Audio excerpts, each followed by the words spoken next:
Attacks against houses of worship are continuing to spread across the country, this time in Florida, where one church was set on fire. It's absolutely terrible. We're going to break it down in full. Before I go any further, guys, if you enjoy my daily content here on YouTube, I encourage you could help support the ministry.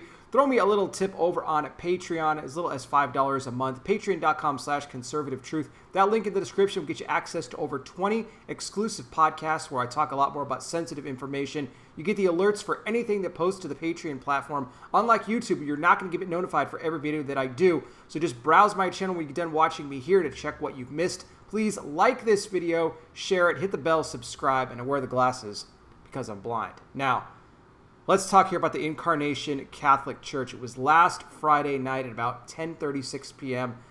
when a man who was shirtless, by the way, he was wearing a mask, he broke into the church and began his damage. Now, this man has not yet been caught. Police are still searching for him. So if you live anywhere in the Tampa area and have any idea of who the suspect may be, I'll put a link down below in the description, and there's some contact information there that you guys can, let the authorities there know if you'd have any information.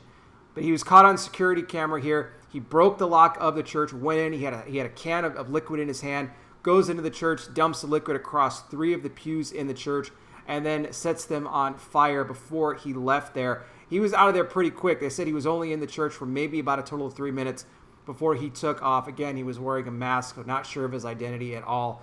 But thankfully, nobody was harmed. There was nobody else that was in the church at the time.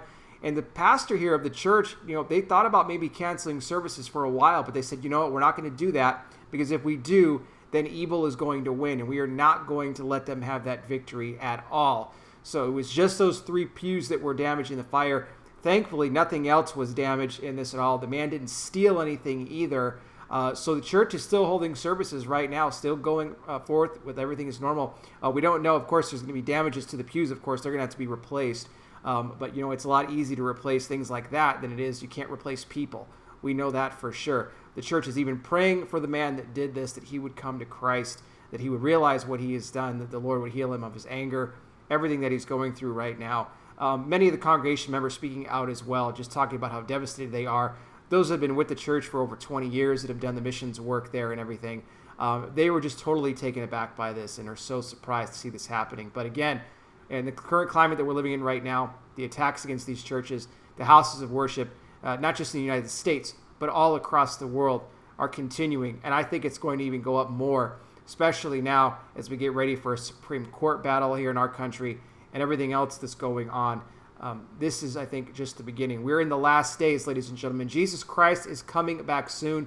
The devil is working overtime right now. His minions are out there looking to do as much damage as they can before the Son of God returns. Again, I'll put some more information on this in the description. Thank you so much for watching. I really do appreciate it. I'll be back with more. You guys take care. Please be safe out there. God bless each and every single one of you, and I'll talk with you soon.